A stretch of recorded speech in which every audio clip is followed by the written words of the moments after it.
गली news India की top 10 bulletin report में आपका स्वागत है। इस रिपोर्ट में हम कवर करेंगे 10 वो अहम खबरें जिन्हें मीडिया की हेडलाइंस में जगह नहीं दी गई।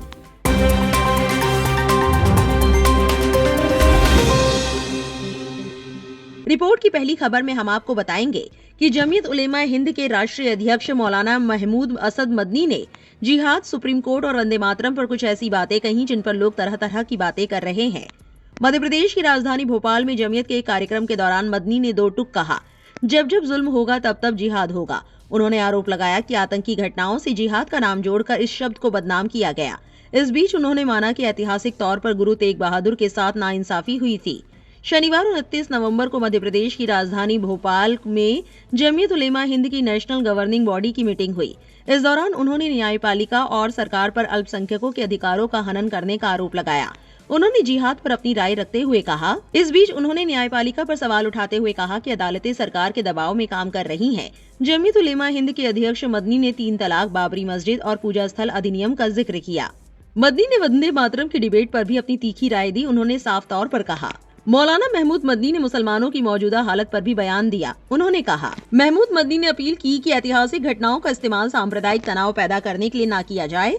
उन्होंने गुरु तेग बहादुर और उनके साहिबजादों की शहादत पर कहा, इस साल हम गुरु तेग बहादुर जी की 350वीं शहादत बरसी मना रहे हैं और सिख भाइयों के साथ एकजुटता से खड़े हैं। गुरु तेग बहादुर गुरु नानक की भक्ति परंपरा के सच्चे वारिस और इस देश के उजले चिराग थे। दुखद है कि कुछ लोग उनकी और साहिबजादों की शहादत को तोड़ मरोड़ कर सांप्रदायिक रंग देने की कोशिश कर रहे हैं, जो इतिहास और देश दोनों के साथ नाइंसाफी है। जमीयत उलेमा हिंद के मंच से हम साफ तौर पर कहना चाहते हैं कि गुरु साहिब के नन्हे बेटों की शहादत जुल्म और नाइंसाफी का नतीजा थी, जो हमारे साझा नैतिक मूल्य और न्याय के सिद्धांतों के बिल्कुल खिलाफ है। मौलाना महमूद मदनी के इस बयान के बाद सोशल मीडिया पर लोग अपनी अपनी राय दे रहे हैं। शिवसेना लीडर शाइना एनसी ने ANI से बात करते हुए कहा, मौलाना मदनी और ऐसे समाज के सो कॉल्ड ठेकेदार हमेशा गलत सलाह ही देते हैं। वंदे मातरम को वो कहते हैं ये एक वही लोगों को गाना चाहिए जो एक डेड कम्युनिटी है। क्या इसका मतलब है कि मुसलमान जो भारत में रहते हैं और भारतीय नागरिक है उनको वंदे मातरम नहीं गाना चाहिए? जब जुडिशरी की बात करें तो वो बोलते हैं कि सुप्रीम कोर्ट तभी सुप्रीम है जब उन्होंने कॉन्स्टिट्यूशन का पक्ष रखा। जब सुप्रीम कोर्ट ने ये पक्ष रखा मुस्लिम महिलाओं का सम्मान लेके, ट्रिपल तलाक को लेके, तो क्या ये रिग्रेसिव था? और जब एंटी कन्वर्जन लॉज की बात करते हैं तो ये समझ लीजिए कि ये कॉन्स्टिट्यूशनल रिलीजियस फ्रीडम सिलेक्टिवली कोई नहीं अप्लाई करता है। आपने जो कहा है कि जिहाद शब्द का दुरुपयोग हुआ, हम भी मानते हैं कि जिहाद शब्द का दुरुपयोग हुआ, लेकिन आप मुस्लिम कौम को क्यों भटका रहे हैं? वो भारत के एक अहम हिस्सा है, वो लाभार्थी रह चुके हैं और उसी परिप्रेक्ष्य में मैं मानती हूं कि ऐसे समाज के ठेकेदार को सोच समझ के बात करना चाहिए, लोगों को गुमराह नहीं करना चाहिए। AIM नेता वारिस पठान का बयान सामने आया है। उन्होंने कहा, देखिए, मैंने हमेशा से हमारी उलेमाओं की, हमारे मौलानाओं की, उलेमा इकराम की इज्जत की थी, करता हूं, करता रहूंगा। हमारे बुजुर्ग हैं, हमारे उलेमा हैं, हमने इनके कदमों पे बैठकर इस्लाम सीखा है, बहुत कुछ सीखा है। इसलिए इतनी बड़ी हस्तियों के बारे में मैं नहीं समझता कि मुझे कोई भी टिप्पणी देनी चाहिए। हाँ, यहाँ जो आप लव जिहाद की जो बात कर रहे हैं ना, ये बीजेपी का बनाया हुआ कंसेप्ट है। इनको एक ही काम है, मुसलमानों के खिलाफ नफरत फैलाना। किस तरह फैलाओ? तो हर आए दिन लव जिहाद, लैंड जिहाद, वोट जिहाद, हाउस जिहाद, रोड जिहाद, तमाम जिहाद जिहाद जिहाद करके ये बस सिर्फ मुसलमानों को बदनाम करते हैं, नफरत फैलाने की बात करते हैं। ये लव जिहाद का कोई कंसेप्ट ही नहीं है। पार्लियामेंट में खड़े रह के इनके मंत्री ने कहा था कि कोई लव जिहाद के केस नहीं है। महाराष्ट्र की असेंबली में इन्हीं के बीजेपी के जो नेता थे, लोधा जी, उन्होंने खड़े रहकर कहा कि महाराष्ट्र में हजारों लाखों लव जिहाद के केस हो गए। इंक्वायरी की, खुदा पहाड़ निकला चूहा, कुछ नहीं है। मगर इनको किसी भी तरह मुसलमानों को बदनाम करना, तो जिहाद का अल्फाज लेकर आए। क्या कभी लाइफ में इंटरकास्ट मैरिज नहीं होती है क्या? एक मुस्लिम ने एक हिंदू भाई से शादी किया, हिंदू ने मुस्लिम से शादी किया, इंटरकास्ट मैरिज होती है। बीजेपी के ही काफी नेताओं ने मुस्लिम जो है उन्होंने नॉन मुस्लिम से शादी की। काफी सुपरस्टार्स जो मुस्लिम है उन्होंने नॉन मुस्लिम से शादी की। तो क्या सबने लव जिहाद कर दिया क्या? मगर बदनाम करना मुसलमानों को, तो इस तरह की बातें ये करते हैं। और मेन जो मुद्दों से ध्यान भटकाना है ना बीजेपी को, डेवलपमेंट के नाम से, विकास के नाम से, इसलिए इस तरह की अनाप शनाप बीजेपी बकवास करती है।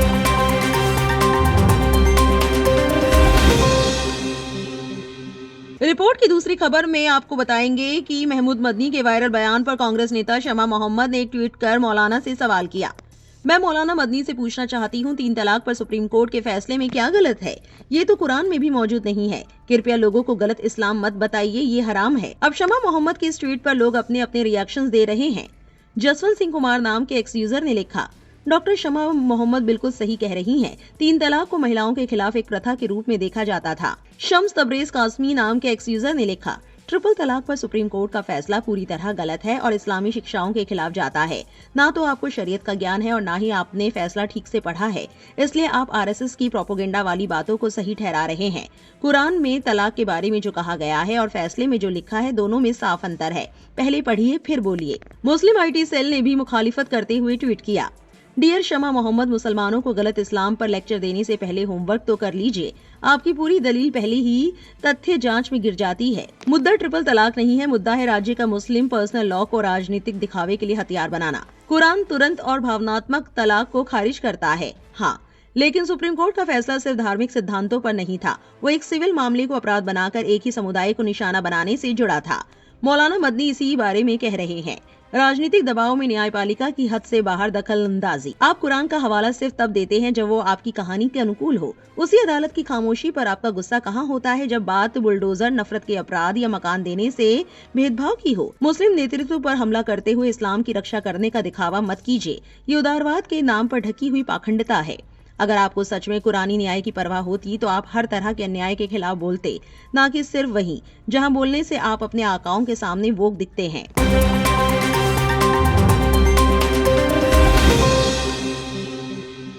इस बुलेटिन की तीसरी बड़ी खबर आ रही है पत्रकार आदित्य मेनन के हवाले से। हाल ही में सोशल मीडिया पर आदित्य मेनन ने अपने जीवन के एक महत्वपूर्ण अनुभव को साझा किया। उन्होंने बताया कि वे लंबे समय से इस पल का इंतजार कर रहे थे और अब अल्लाह की रहमत से उनका सपना हकीकत बन गया है। अपने पोस्ट में उन्होंने अल्लाह का शुक्र अदा करते हुए लिखा कि हर कठिनाई में उन्हें सहारा मिला और हर तकलीफ में शिफा दी गई। आदित्य मेनन ने एक पोस्ट सोशल मीडिया पर शेयर की थी। मैंने इस पल का सपना पिछले 20 वर्षों से देखा था। जब मैंने ये सफर शुरू किया था, मुझे हमेशा डर था कि शायद ये कभी पूरा ना हो पाए, लेकिन अल्हम्दुलिल्लाह आखिरकार ये हकीकत बन गया। मैं अल्लाह का जितना शुक्र अदा करूं कम है। हर मोड़ पर राह आसान करने के लिए, हर गिरावट के बाद मुझे संभालने के लिए, तकलीफों में मुझे शिफा देने के लिए और हर तरह की रहमतें मेरी अपेक्षा से कहीं ज्यादा देने के लिए। अल्लाह मेरे गुनाह माफ करे और मेरी उम्राह को कबूल फरमाए। इसके बाद उनको नफरती चिंटू ने निशाना बनाया और जमकर जहर उगला था। आदित्य मेनन ने उन सब बातों का जवाब भी दिया था और अब एक और एक्स यूजर दिलीप मंडल ने आदित्य मेनन की उम्राह करने जाने वाली वीडियो पर ट्वीट किया, बाबा साहब पेरियार सबने इस्लाम को रिजेक्ट किया और तू वहाँ चला गया। तू ओबीसी या SC ST होता तो ये गलत काम ना करता। इस पर आदित्य मेनन ने जवाब दिया, अरे सर, आप तो तालाब से निकली मछली की तरह फड़फड़ाने लगे। मजहब बदलने का हक मुझे उसी संविधान ने दिया जिसकी आप दुहाई दे रहे हैं। खैर, आपकी बातों का मैं बुरा नहीं मानता। अगर ज्यादा लोग मजहब बदलने लगे तो आपकी दुकान खतरे में आ जाएगी और ऊंच नीच पर आप यकीन करते होंगे, मैं नहीं। दिलीप मंडल ने एक और ट्वीट किया, दुनिया में वामपंथियों की सबसे ज्यादा कटाई इस्लामिक जिहादियों ने की। पाकिस्तान और ईरान समेत इस्लामिक देशों में कम्युनिस्ट पार्टियों पर बैन है। सारे कम्युनिस्ट या तो काट दिए गए या जेलों में है। पर भारत, यूरोप और अमेरिका में वामपंथ और जिहादी इस्लाम की शादी हो गई है। दोनों साथ रह रहे हैं। इस शादी से तो बच्चा पैदा होगा, उसके लिए उनको कोई नाम सुझाइए। बता दें कि आदित्य पिछले 15 वर्षों से राजनीतिक पत्रकारिता में सक्रिय हैं। उनके मुख्य क्षेत्र सांप्रदायिक हिंसा, क्षेत्रीय राजनीति, चुनावी संबंधी डेटा, कॉरपोरेट और राजनीतिक गठजोड़ तथा मुस्लिम और सिख समुदायों से जुड़ी समस्याएं हैं।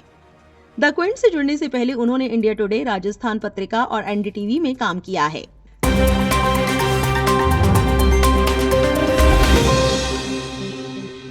नफरती चिंटू लगातार एक्टिव है। इस रिपोर्ट की चौथी खबर भी कुछ इसी बारे में है। आगरा की सड़कों पर 38 साल से टैक्सी चला रहा हूं। पहली बार किसी ने मुझे जय श्री राम बोलने के लिए मजबूर किया। नहीं बोलने पर मेरी दाढ़ी खींची, थप्पड़ मारे। कैब ड्राइवर रईस ये सब कहते हुए डरे सहमे नजर आते हैं। बुजुर्ग के चेहरे की झुर्रियों के बीच चिंता की लकीरें ज्यादा साफ दिखने लगती हैं। अब मेरा परिवार दहशत में है। बेटे कहते हैं कि अब्बा बाहर मत निकलो, आप घर पर ही रहिए। टैक्सी बेच देंगे, दोबारा ऐसा होगा, कोई अनहोनी हो जाएगी तो क्या होगा। पुलिस से शिकायत की गई। इसके बाद ताजगंज थाने की पुलिस उस एरिया के CCTV की मदद से लड़कों की तलाश कर रही है। मेट्रो पार्किंग में क्या हुआ था, पूरे फैक्ट जानने के लिए दैनिक भास्कर टीम कमाल खां के शिवनगर पहुंची। भास्कर की टीम शिवनगर की गली में रईस के घर पहुंची। छोटे से घर के बाहर उनसे मुलाकात हुई। सामने आया कि रईस के परिवार में 6 बच्चे हैं। इसमें 4 बेटे और 2 बेटियां हैं। सबकी शादियां हो चुकी हैं। 2 बेटे ट्रैवल इंडस्ट्री में हैं, एक बेटा मथुरा की एक फैक्ट्री में काम करते हैं और एक बेटा पायल कारीगर है। दैनिक भास्कर की टीम ने पूछा, ये टैक्सी आपकी खुद की है? रईस कहते हैं 30 दिन पहले ही खरीदी गई है, लोन लिया था। इससे पहले मैं एक परिचित की कार को बुकिंग पर चलाता था, एक फिक्स पैसा मुझे भी मिलता था, बाकी सब कार के मालिक रखते थे। अभी कार का आरटीओ में अपने नाम पर ट्रांसफर भी नहीं कराई है। अब बेटे कहते हैं कि जैसे इस कार को खरीदा था वैसे ही बेच देते हैं, अब्बा आप घर पर ही रहिए, दोबारा ऐसी घटना होती है तो कैसे संभालेंगे? रईस कहते हैं सोचा था कि अल्लाह ने हाथ पैर दिए हैं, उन्हें चलाता रहूंगा, अब ऐसी घटना हो रही है तो कार बेच दूंगा। घटना से दिल दुखी हो गया है, डर भी लगता है, उम्र भी हो गई है। इस पूरे मामले के सामने आने के बाद सोशल मीडिया पर लोगों का गुस्सा फूट रहा है। मोनिका सिंह नाम की एक्स यूजर ने लिखा, ये घटना दिल दहला देने वाली है। रईस भाई ने 38 साल की मेहनत करके अपनी गाड़ी खरीदी और अब डर के साए में उसे बेचने को मजबूर है। जय श्री राम बोलने की धमकी देकर इंसानियत को चुनौती देना असल में आतंकवाद है।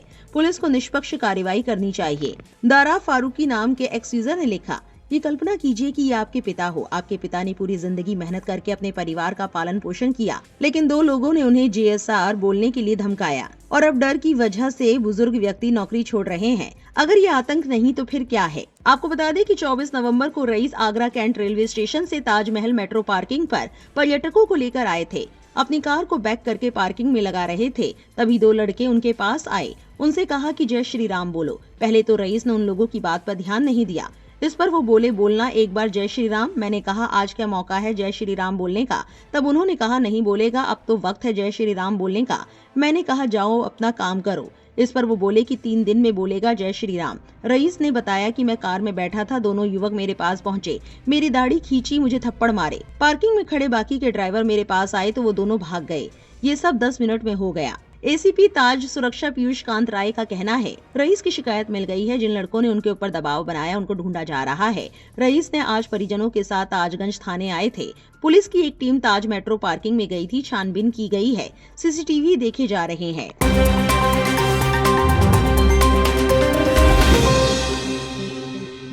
अगर मुसलमान है तो क्या ईमानदारी का यही नाम मिलेगा? जी हाँ, लोगों ने उठाया ये बड़ा सवाल। क्या है पूरा मामला, बताएंगे आपको इस रिपोर्ट की 5वीं बड़ी खबर में। जम्मू में एक पत्रकार का घर गिराए जाने पर राजनीतिक विवाद खड़ा हो गया है। NDTV की रिपोर्ट के मुताबिक पत्रकार अरफाज अहमद डैंग का आरोप है कि उन्होंने सीमा पार ड्रग तस्करी जैसे मुद्दों पर रिपोर्टिंग की, जिसकी वजह से उन्हें निशाना बनाया गया। जबकि प्रशासन का दावा है कि उनका घर जम्मू डेवलपमेंट अथॉरिटी की जमीन पर अवैध रूप से बनाया गया था।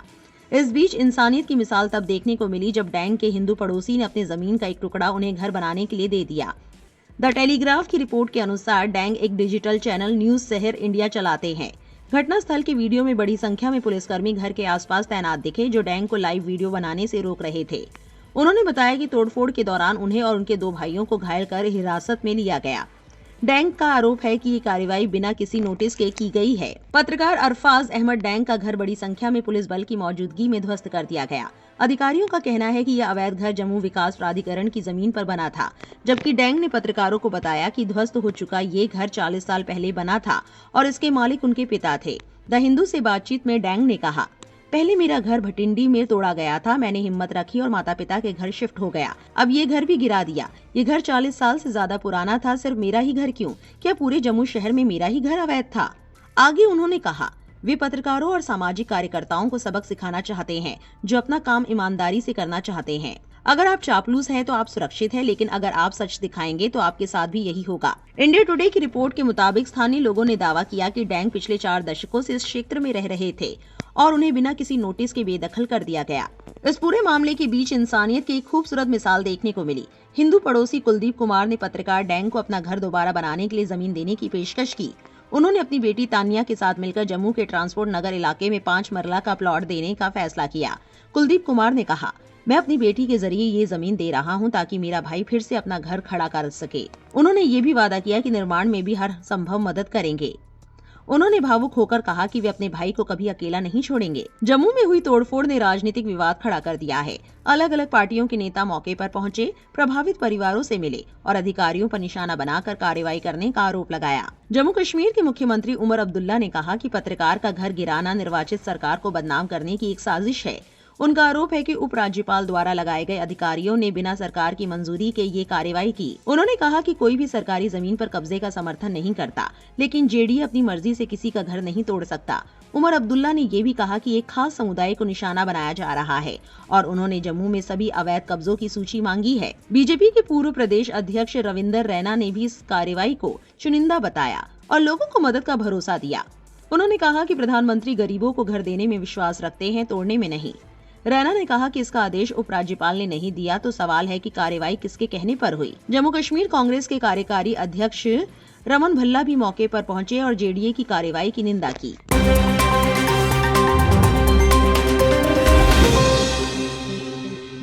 जहां नफरती चिंटू लगातार मुसलमानों को निशाना बना रहे हैं, वहीं आज की रिपोर्ट की छठी खबर में आपको बताएंगे कि किस तरह एक मुसलमान ने एक विदेशी का दिल जीत लिया। जी हां, सोशल मीडिया प्लेटफॉर्म्स पर इन दिनों एक वीडियो ने लोगों का ध्यान अपनी ओर खींच लिया है, जिसे लाखों बार देखा और शेयर किया जा चुका है।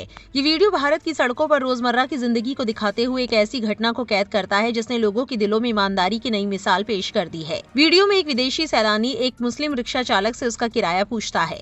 उम्मीद से कहीं कम वो रिक्शा वाला बिना झिझक सिर्फ 150 रुपए बताता है। ये सुनकर विदेशी व्यक्ति न सिर्फ हैरान रह जाता है, बल्कि भारत में मुस्लिम समुदाय की ईमानदारी की खुलकर तारीफ करते हुए दिखाई देता है। सैलानी कहता है कि मुस्लिम हमेशा हलाल और जायज कमाई पर भरोसा करते हैं और हराम पैसे से परहेज करते हैं। बातचीत के दौरान रिक्शा चालक अपना नाम राहिद बताता है, जिसके बाद सैलानी उसकी सादगी, ईमानदारी और व्यवहार की जमकर तारीफ करता है। ये छोटा सा संवाद लोगों के दिलों को इतना छू गया कि वीडियो तेजी से वायरल हो गया और सोशल मीडिया पर चर्चाओं का केंद्र बन गया। अब इस पूरी वीडियो के सामने आने के बाद सोशल मीडिया पर लोग जमकर तारीफ कर रहे हैं। एक यूजर ने लिखा, हराम कमाई में कभी भी बरकत नहीं होती। एक और यूजर ने लिखा, इंडियन मुस्लिम। वहीं दूसरे यूजर ने लिखा, अनभक्त हमारा बहिष्कार कर रहे हैं और विदेशी हमें मुफ्त में प्रमोशन दे रहे हैं। वास्तव में अल्लाह सबसे अच्छा योजनाकार है।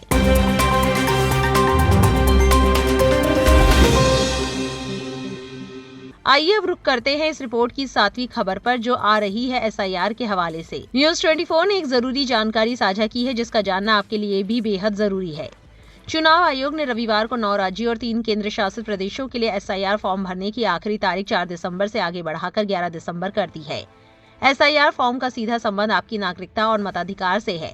अगर SIR फॉर्म की अंतिम सूची 7 फरवरी 2026 को प्रकाशित होगी, इसमें अगर आपका नाम नहीं रहता है तो आप भारत के मतदाता नहीं माने जाएंगे। आइए जानते हैं कि अगर आप 11 दिसंबर तक भी फॉर्म नहीं भर पाते हैं तो क्या होगा। चुनाव आयोग के अनुसार हालांकि समय पर SIR फॉर्म नहीं भरने पर कोई पेनल्टी नहीं है, लेकिन हो सकता है कि इसके बाद आपका नाम वोटर लिस्ट में दिखे। BLO आपसे फॉर्म लेने के लिए 3 बार कोशिश करेंगे। अगर आप वोटर तो है, लेकिन वो आपसे कांटेक्ट नहीं कर पाए तो ड्राफ्ट वोटर लिस्ट में आपका नाम नहीं होगा। हाँ, लेकिन इसके लिए कोई कार्रवाई नहीं होगी, नोटिस जारी की जा सकती है। अगर आपका नाम किसी वजह से नाम ड्राफ्ट लिस्ट से बाहर हो जाता है तो आप क्लेम और ऑब्जेक्शन पीरियड के दौरान जनवरी 2026 तक अपनी डिटेल्स जमा कर सकते हैं। आप चाहे तो इलेक्शन कमीशन ऑफ इंडिया की वेबसाइट से फॉर्म 6 का इस्तेमाल कर अपना नाम जुड़वा सकते हैं। तो आपको अपनी एलिजिबिलिटी कंफर्म करने के लिए इलेक्टोरल रजिस्ट्रेशन ऑफिसर के सामने हियरिंग में शामिल होना होगा।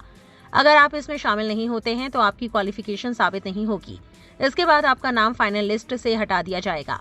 एप्लीकेशन अगर वेरीफाई हो जाता है तो आपके लिए नया वोटर ID जारी कर दिया जाएगा, लेकिन इस बात का ध्यान रखें कि ये तभी लागू होंगी जब उस क्षेत्र की पिछली वोटर लिस्ट में भी आपका नाम शुमार हो। जहां लोग अभी SIR प्रक्रिया में उलझे हुए हैं, वहीं यूपी और महाराष्ट्र से आ रही इस खबर ने सबकी नींद उड़ा दी है।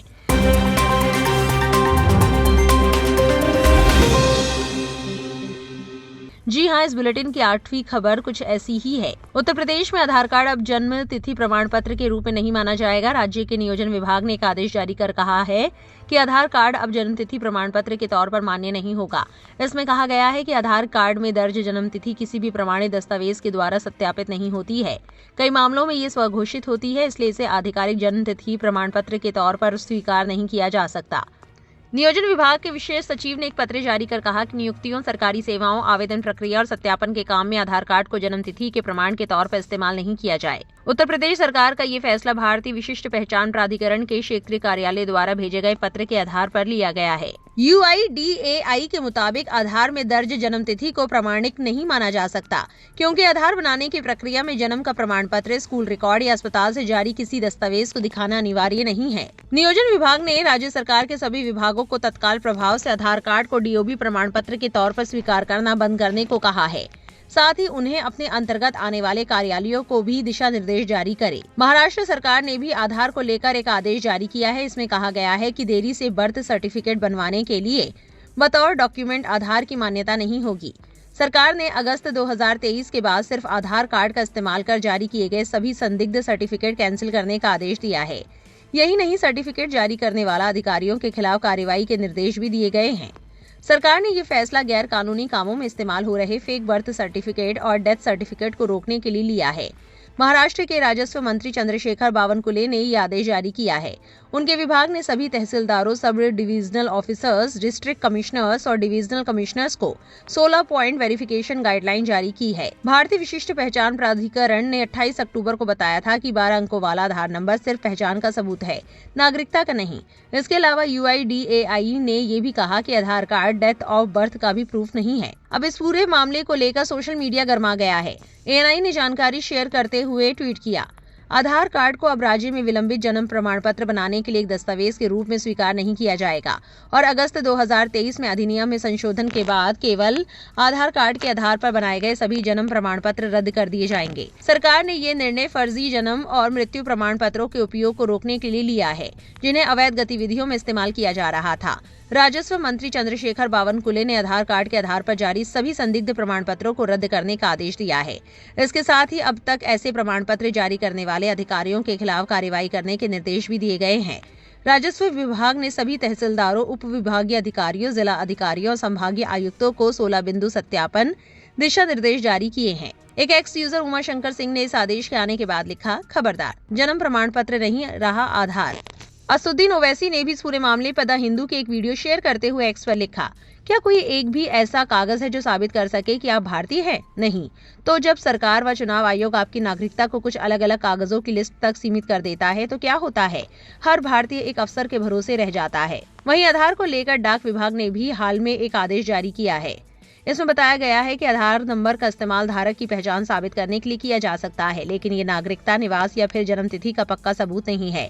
इसलिए जन्म तिथि साबित करने के लिए इसे अंतिम रूप से इस्तेमाल में न लाए। सरकार ने सभी डाकघरों को ये जानकारी सभी संबंधित लोगों तक पहुंचाने और पब्लिक एरिया में नोटिस बोर्ड पर लगाने का आदेश भी दिया है।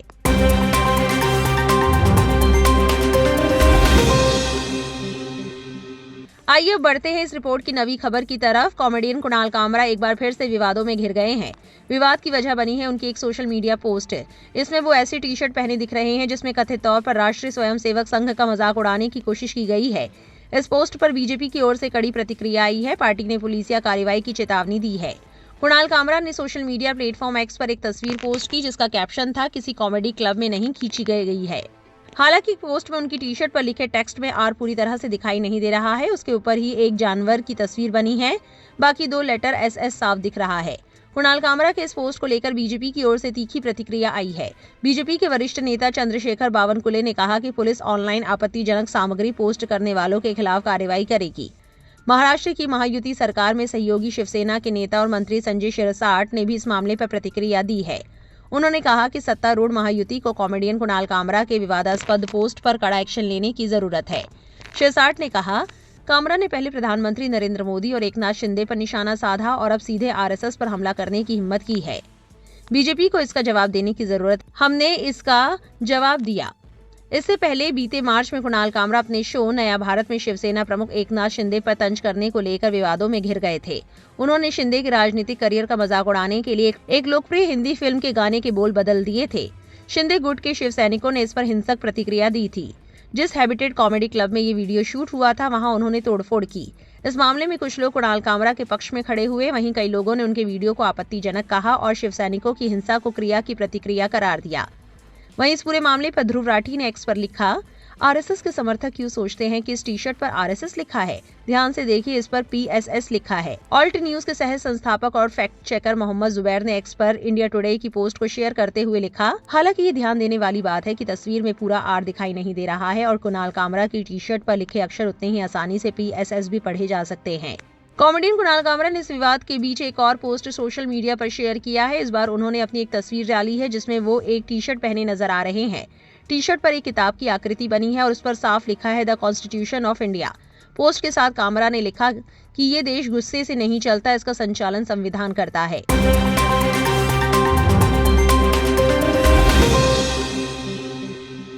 आइए अब आपको बताते हैं विदेश से आ रही इस रिपोर्ट की 10वीं खबर। इजराइल के प्रधानमंत्री बेंजामिन नेतन्याहू ने अपने खिलाफ चल रहे 3 भ्रष्टाचार मामलों केस 1000, 2000 और 3000 में राष्ट्रपति हाइजैक हर्जोग से औपचारिक माफी मांगी है।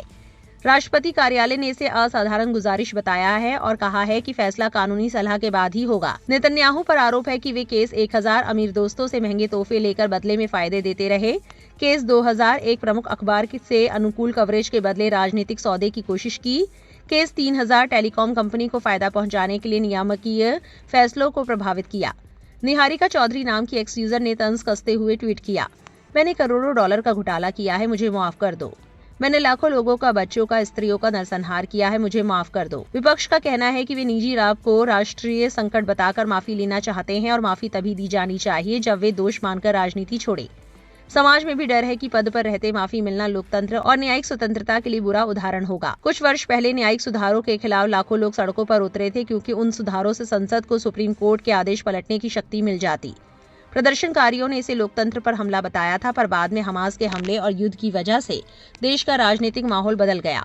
इसी दौरान अंतर्राष्ट्रीय आपराधिक न्यायालय ने नेतन्याहू और तत्कालीन रक्षा मंत्री योआव गैलेंट के खिलाफ युद्ध अपराधों के आरोप में गिरफ्तारी वारंट भी जारी किया, जिसे नेतन्याहू ने यहूदी विरोधी फैसला बताया। कुल मिलाकर माफी की ये मांग इजराइल में न्याय, राजनीति और लोकतांत्रिक मूल्यों पर गहरी बहस छेड़ रही है।